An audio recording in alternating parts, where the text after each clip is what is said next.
Okay,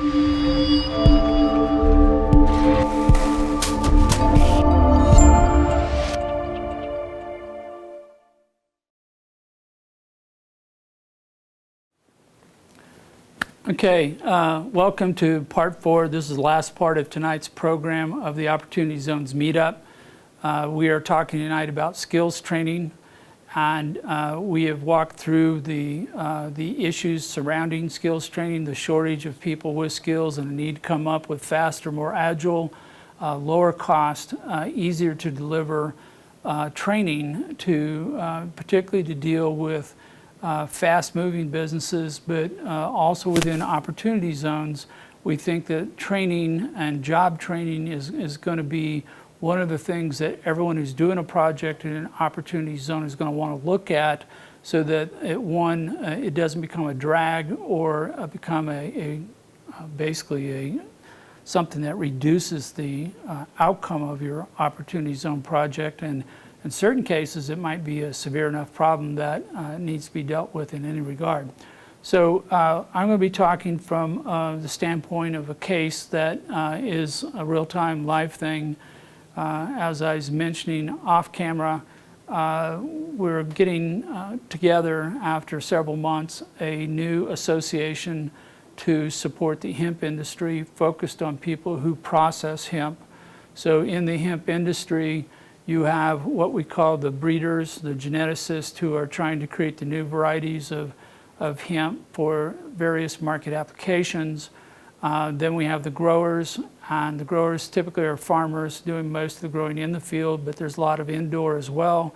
And between those 2 points, you have propagators who are doing cloning and other things to advance new seeds and varieties. Once the farmers are done and the hemp is grown in the field, then it is a transition over to the processors. And the definition of processor is a very loose definition right now, as we're looking at the upcoming national harvest here in the United States in the first year since hemp has been legalized at the federal level. We've had forecasts that farmers have planted 9 times more hemp than they planted last year, a 900% increase, while at the same time the equipment, the gear, the facilities, and the people to provide the processing of that hemp was only increased about 20%, and it was inadequate to even address last year's crop. They're still working on last year's crop, trying to move it through processing cycles. So a lot of people are concerned at this point that the hemp industry is looking at a major train wreck that's not a matter of if, but how big. Because if this crops cannot be gotten out of the field and put into some kind of storage until it can be processed, a lot of it is going to be destroyed or lost, and this will have a very negative impact on the industry as a whole.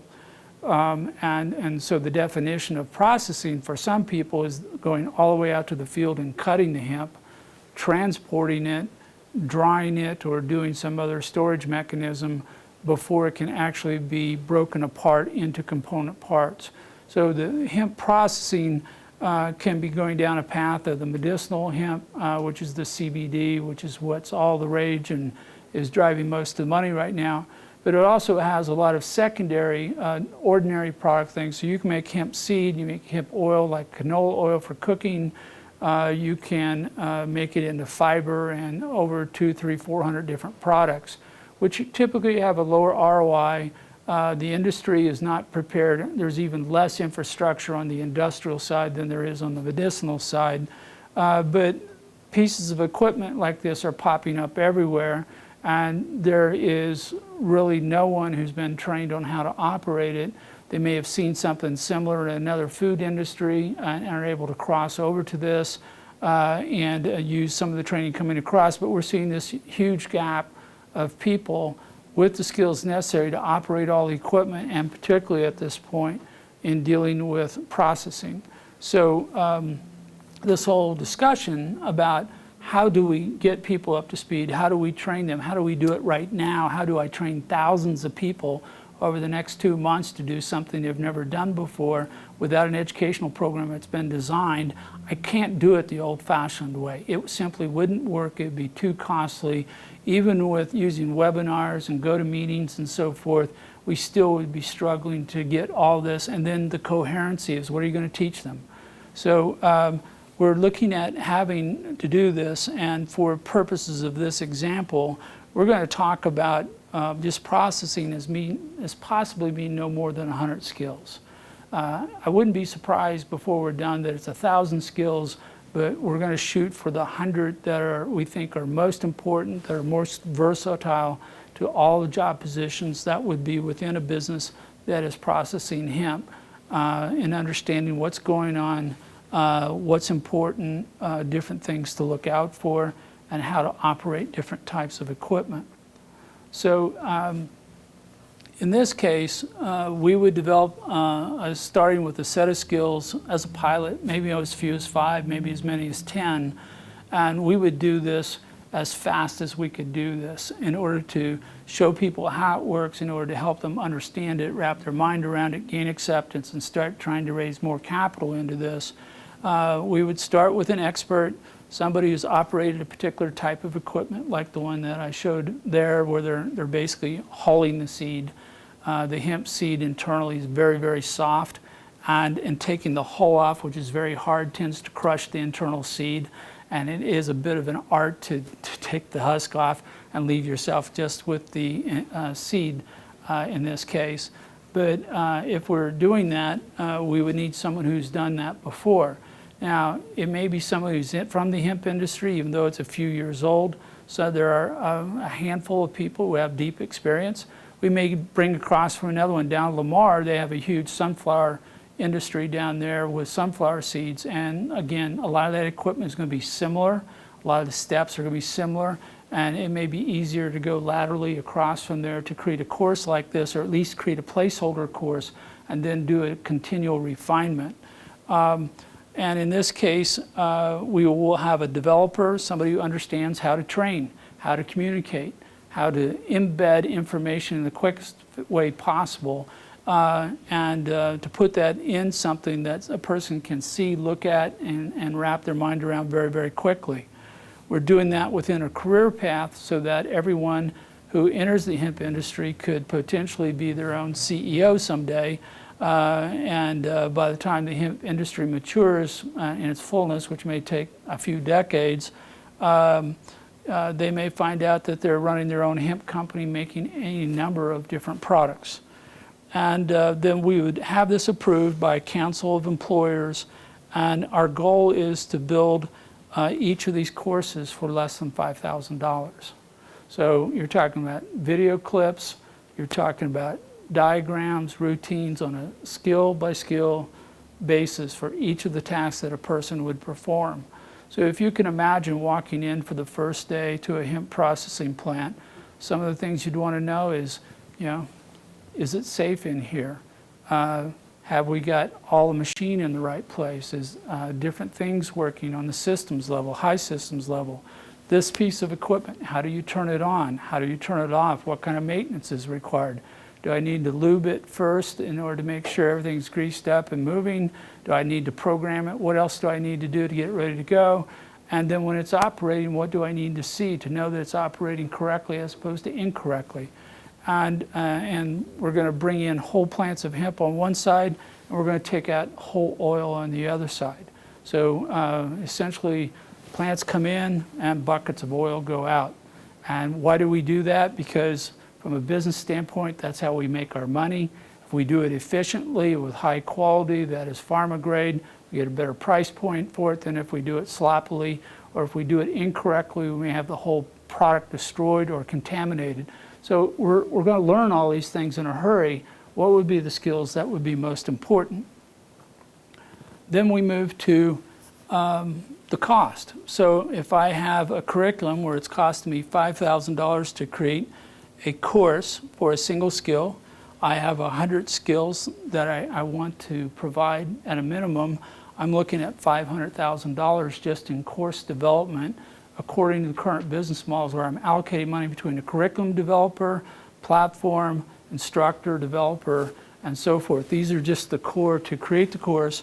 And then I'm pretty much going to double down on that. I'm assuming, without hard data, that in order to put a business around this as a skill training program, to promote this to employers, to recruit them, participate, to get everything up and running, and sales and everything associated with that, I may spend $1 in the business side of this for every $1 that I spend in the development side. And so now I'm looking at $1 million to bring out 100 courses for filling this potential business. And so this would be the kind of money that would have to be raised, could be raised into an Opportunity Zone fund or any other form of fund, as we talked about. And it could come from all these different groups. This is what I was talking about earlier, is that it could come from the manufacturers who want their equipment to be viewed as the best equipment, or they're going to take the core courses and then do extensions, say, this is how you would operate any type of CO2 distillation equipment, but this is my brand and these are the things you do differently, or this is, I'm a processor and this is my proprietary steps that I do that nobody else does during the process. So in addition to the core courses, manufacturers may add another 5, 10 courses that are unique to their particular equipment, or a processor may do it that's unique to their approach to putting the whole hemp plant into another product format. We may see trade associations. There's a number of them now in the hemp industry, but the training is very, very minimal at this point. It's all more introductory rather than hands-on practitioner, and definitely no master craftsman type of things. We may see educational institutions, particularly vocational schools, or schools that want to stay in this area or are starting to think about how to reframe themselves. Economic development agencies should get behind this in a big way, because from an impact opportunity zone, I think this is one of the greater constraints that they have to deal with. But in certain cases, we'll see social causes. They're going, oh, we're going to install solar panels on top of that building. Well, those groups that are concerned about environmental warming, are concerned about carbon, all this, they could get behind this and invest because this advances their mission. So there's multiple motivations for why somebody would get behind education. Education is kind of a universal thing, and a lot of people have a reason to benefit from it in various degrees, and a lot of them, that's why they're there. Or it's a constraint on something else that they want to do. So then we would work with the employers so that all the employees in their shop would know that this is an approved program by the employer. The employer's got a stakeholder in this. The employer's going to enable this to take place. The employer may be one of the proctors who signs off on the certificate along the way. And the worker would sign an agreement, which could be a short-term or lifelong type of a contract. It could be a 6-month or project seasonal oriented to harvest, if we were doing just harvesting. Or it could be that it's a career long and they're going to sign a multi-year, multi-decade contract. And what they do out of that is they're going to get access to so many courses. There'll be a limit on how many they can take, and it's based to some degree upon what kind of earnings they're making. But the more they learn, the more they make, the easier it is to pay this fund back, and the more ROI that's generated by this model. This is truly an alignment where everybody benefits from the advancement of the worker, rather than a lot of systems today which inherently are slowing down or stifling that type of progression. Then we do the allocations. This is the same chart I used earlier, but assuming that we charge the worker a fee of $50 for a course, and our goal is to get them through the 100 courses as soon as possible, they're going to run up a bill of about $5,000. That's okay, because they're not paying you a check for $5,000, they're paying it out of work. So one of the differences on this is we're not going to send somebody to a place and say, learn, and then come back and work. The only people who would be eligible for this program have to have a job. The employer's got to sign on board. Even if they're taking on somebody who's completely unskilled, they have to go, no, I'll hire them and we'll work with you and we'll move them through this thing because we want them to be trained because they're filling a void in their workforce. But the employee is paying this on the backside. They're already trained, they're already certified, as they go through this, and that means they're earning wages, and as they earn wages, they're making payments back over time. And one of the ways to pay back is to do it over a long period of time. The other way is just to sign up more workers. More people get trained, the quicker the money comes back to everybody. But this is allocated through all the different players I mentioned earlier: author, developer, platform fees, proctors for certification, the employer takes a cut, career counselors, and then the business, and then the investors. So what I'm anticipating is out of the $5,000 to do the development, we're allocating that for some people. So there's an upfront fee for an author, developer, and curriculum developer to do this. Everybody, and then the author again gets a percentage of this cut. So they're getting two pieces of revenue, one from the investor, one out of the paycheck. And so for the author, this allows them to get started. They get a little bit of money from the investment, and then they have the upside potential. If this course is really great and there's a whole bunch of people use it, they can have a pretty good payday. So it's an allocation, and we may add one or two more player positions to the chart. We may rearrange the allocation to make sure that we're putting the right money in the right place to get this to work. But we've got a significant part in there for sales, promotion. We've got some in there for general administrative cost, and then we're allowing for a profit for the business in its own right, as well as pushing money through to the investor. So this is the way we're currently shaping it up. And again, we'll probably start with a small 5 to 10 course set as a pilot. And once we go through that exercise one time and we've got somebody filling all these positions, then we'll see how quickly we can scale up to 100 courses for the entire business. Yes? Yes. Is the profit for the business, is the business entity structured as a flow-through, or does the business entity retain profits itself? The business entity in this model would retain its own share of profits. It would be like engaging a contractor to do a job for you, whether they're putting a roof on your house or doing something else. You want them to make a profit so that they're doing high quality work, and then there is a push through to the investor as a component of this in addition. Okay, I bring that up because the $500,000 you had in the example for development cost is very likely eligible for a tax credit. Yeah. And to use the tax credit, you need to have profits to offset it. So that might be a way for this entity to retain that 15% profits that you've indicated on a significantly tax-free basis, at least until the credit is used up. Right, yeah. So what we're working with now is a basic model, and we do know that, as you mentioned there are a number of different places. There's tax credits, there's training credits, there's other places where we can bring either more money to the employer or more money to the employee for participating. They might qualify for reimbursement for this out of a VA program. We could go on. The integration with each of those things is going to take time. So we're going to start with a basic model, and then as quickly as we can ascertain where we might add something more or get greater bang for the buck, we're going to add that in as quickly as possible to accelerate this forward. The similar situation where I was listening to a program on PACE where you do environmental retrofits within the property taxes. Nonprofits can qualify by aligning in joint ventureship with a for-profit business so they can shift the credits through or the benefits through to a for-profit entity, even though they themselves couldn't take full advantage of it. So there's several ways where we might see a trade association take the lead on some of this, like we may, where we're going to make money off this, but we're going to be working hand in hand with a for-profit business so that they can do these kinds of things.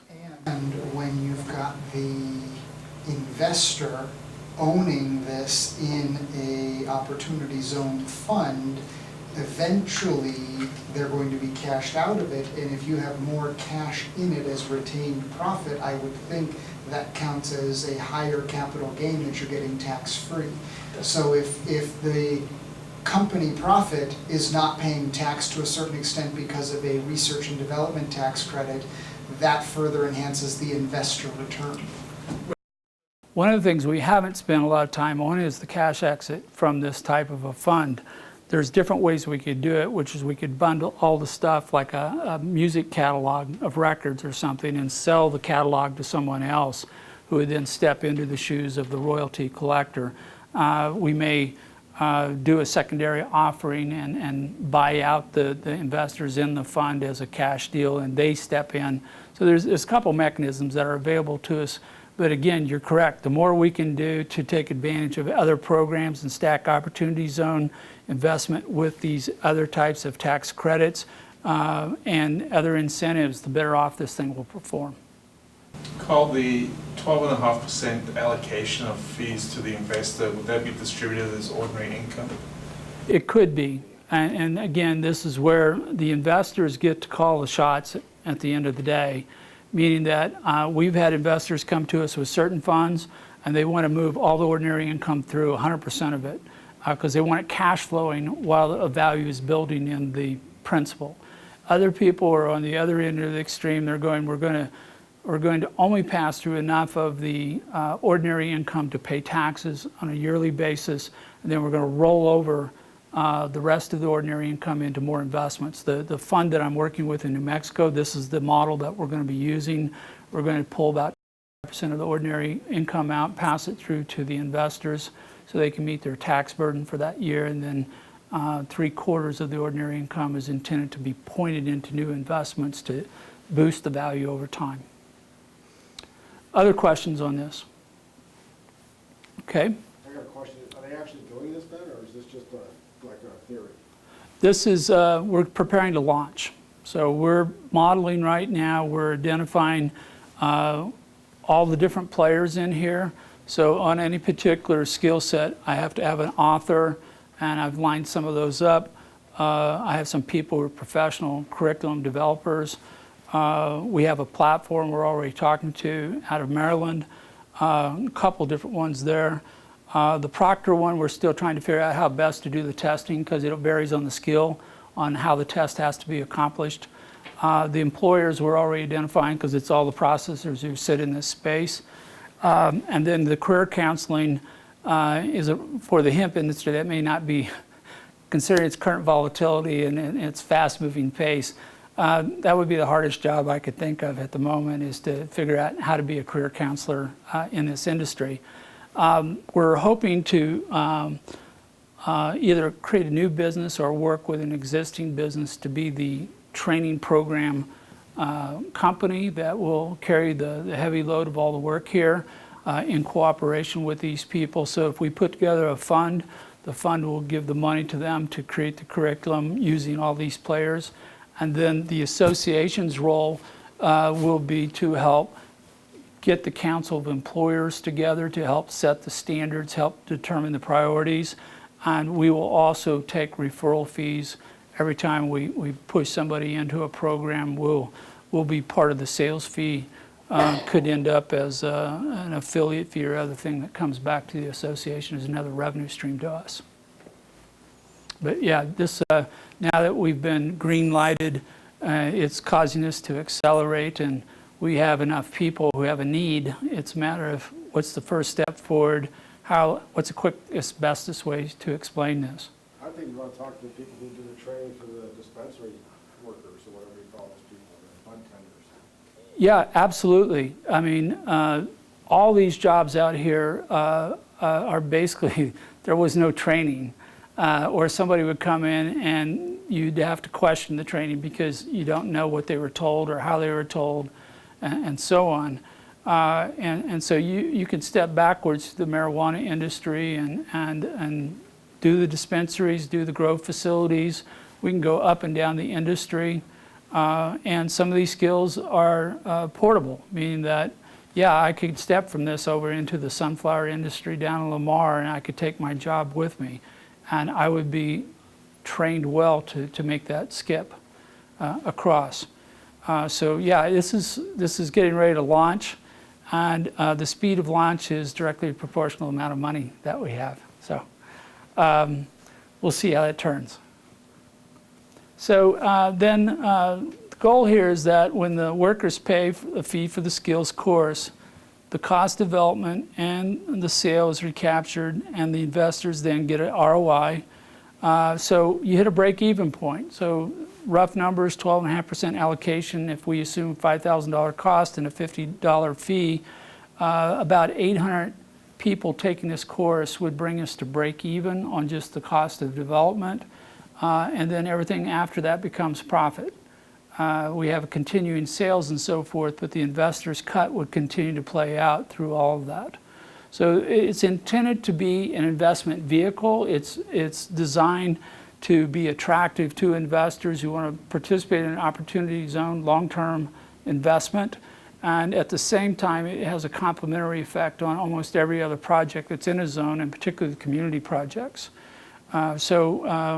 We anticipate that there'll be several people we can talk to gain support, and then the employers, and particularly the equipment manufacturers, we think are going to be the most likely source of capital to get this thing funded. So that brings us to the end of part 4. I am going to walk through tonight. I don't do this every event. Some of the resources that are available. We've added a number of new sources to the list that I want to bring to your attention.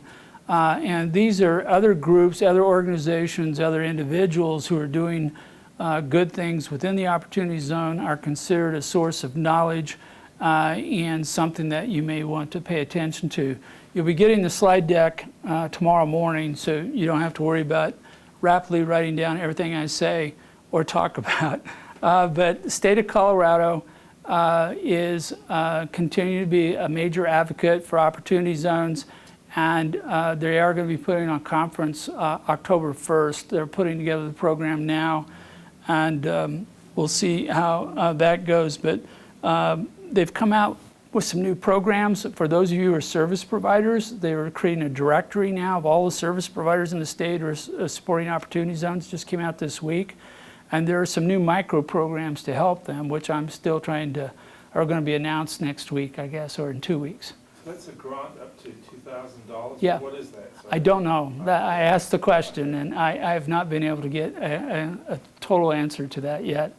Then we have Ross, who's here tonight, who has created his own mapping of opportunity zones within the state of Colorado, and has additional data beyond what's currently available at the state, which give you a better idea maybe about the community where the opportunity zone is located. Ross is continuing to help us all out there. We then have the video recordings. All of you are familiar with the fact that every one of these events is recorded by Steve Maltz with AdCom, who does an awesome job. And typically within a week of the event, week to 2 weeks, we'll get all the editing done, and it's posted up on YouTube, and we'll notify all of you when it's available and give you all the links. The video for the last event will be posted. It's already posted, but it'll be labeled correctly with the right descriptors and hashtags sometime tomorrow morning before I leave town. Then we have a Facebook group. This is a relatively recent group that has come in under Opportunity Fund. They're sharing information and stories and so forth, and you can get a slightly different perspective, different look at the Opportunity Zone industry as it's evolving. We have the Oz Guide, which is put out by Mendora. And it's a pretty good ongoing source of information. Again, it's kind of like a newsletter or news magazine that talks about different projects going on. That can be a good place to look for ideas. This is the one I announced just a couple weeks ago. No, this is a new one. This is the Council of Development Finance Agency, CDFA. If you're doing anything in terms of economic development, urban planning, financing in a community at the municipal level, whatever, this is a top flight blue chip organization that puts on awesome programs all the time on this area. They're the ones who hosted the program on PACE financing yesterday. It's a 4-part, 8-hour program on PACE. and it was free. A lot of the stuff, there are price tags associated with it, but good quality, completely comprehensive and funding municipal projects of any shape, size, or form. Then we have this one. This is the directory that was published a couple weeks ago by the National Council of State Housing Authorities. This is a list of all the known opportunity zones that they're aware of the funds. So if you're looking for funding, you may find money from this source that aligns with your particular project. Now, most of these projects are hyper-local. A lot of them are very fixed or siloed as to what they're willing to look at, so your project may or may not be something of interest to them. But again, if you're getting into something that has either replication potential or it may be impacting a social cause, you may find something in here that matches up with you.